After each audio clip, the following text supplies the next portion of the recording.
We're here up in Newcastle a day before the game. We're here with Lee from Newcastle Fan TV. Hello, welcome lads. to the channel, Lee. Thank you very much for having us. Oh, nice one. Just going to do a quick preview of the game tomorrow. How's it feel being back in the Premier League? Are you excited? You buzzing? Absolutely amazing to be back. It's where we should be, and hopefully get 6 points off you again. No, but yeah, you seem to have a good record against us recently. No, but seriously though, it's absolutely fantastic for the city. It's a one-club city. Everyone talks about, the first thing is you don't talk about your wife, you talk about the football first. Generally it is. You'll see that yourselves over the weekend, and it's brilliant. It's fantastic to be back where we should be. Obviously your summer, a bit like ours, has been a bit troubled, a bit struggling. There's been a very public feud between Benitez and Ashley. Who are you? Team Benitez or Team Ashley? Oh, you've always got to back Rafa, but I think you've got to look at the bigger picture as well. We'd like to see, we're not asking Ashley to plough 150 odd million in. We're asking just give us about 20 million. Let's go and get a striker, because Gale and Mitrovic are okay, but you need another one. So funny enough, Lucas Perez, I know that's not going to go down well, but you know, he's heavily linked in. Newcastle fans want that kind of striker, but it's very frustrating. We're signing like kind of bargain basement players, and you're hoping that one of them with potential comes out to be a star. Who would you say would you most look to sign if you were to sign anyone? Was you saying say a striker? Is that what you really need? Yeah, we definitely need a striker, because Gale is not 100% fit for this game. He might start on the bench, so that's the only little concern about it. Looking at strikers, you have to bring that in, because we need goals. Goals keep you up. Look at Harry Kane. If you take Harry Kane's goals away from you, where do you finish? Who would you say Spurs need to look out for tomorrow? Who's the one to watch for Newcastle? Shelvey.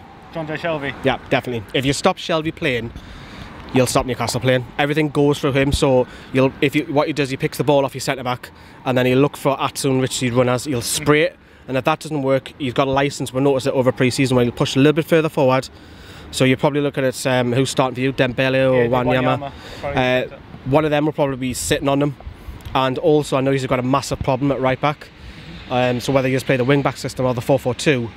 Chris Natsu's been absolutely on fire over pre-season. Yeah. So yes, he's not the biggest name out there, but Natsu from Chelsea.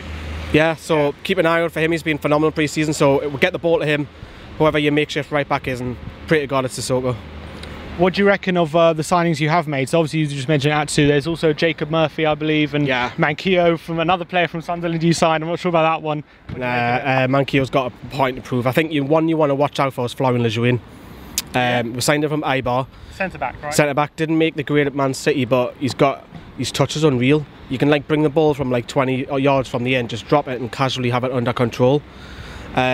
He's one to watch out for, so keep an eye on him through the season. And yeah, Jacob Murphy's got potential, Mikel Moreno's got potential, but again, these buys are all potential. There's no one who stands out. How do you expect Newcastle to line up tomorrow? What do you expect the lineup to be? It'll be 4-2-3-1. Rafa does not 4-2-3-1. Rafa does not change his formation. The slight tweak of Shelvey getting forward, but it'll be Elliott, Manquillo at right back, Lejeune, Clark, Dummett, Shelvey, Hayden, and then you'll have Richie, Perez, Atsu, and probably Mitrovic if Gale doesn't make it. And what's your score prediction for tomorrow? Do you want to make me heart or my head? Your head. Well, my heart says, do you know what it is? Let's grab a point, because it's the opening day of the season. Newcastle just don't want to be on the back foot. As long as we don't get blitzed by us, if we get beat, fair enough, but let's see performance from the lads, because it gives us hope. That's what we want, and Rafa gives you that. So my heart says a draw. I can see it breaking in front of you. But my head says a narrow defeat. And obviously you're looking forward to Sissoko tomorrow coming back to Newcastle? I think the other fans will. I think he's going to get some criticism. I know he's been shocking for you, and well, we robbed you there. We done a Daniel Levy on use. Yeah, proper 30 big million time. For how do you...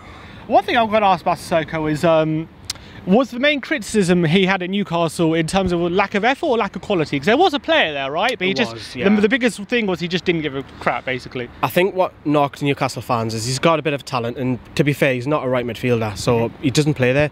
When Rafa come in, and then we got a bit of form in the back end of the season. I know we went down, but we went 6 games unbeaten. So we've actually got one of the best records in the Premier League, ironically. When he played in the middle, he looked like a different player. He was made captain because of injuries. Just seen a different man, and then he went into the Euros with a bit of confidence. I think it's because he's been shouting on, I can play Champions League, I can do this, I can do that. But fans remember that when you have a bad game. If you're shouting on when you're going away to play for France, I'm a Champions League player, he's not. He's a middle of the table Premier League player.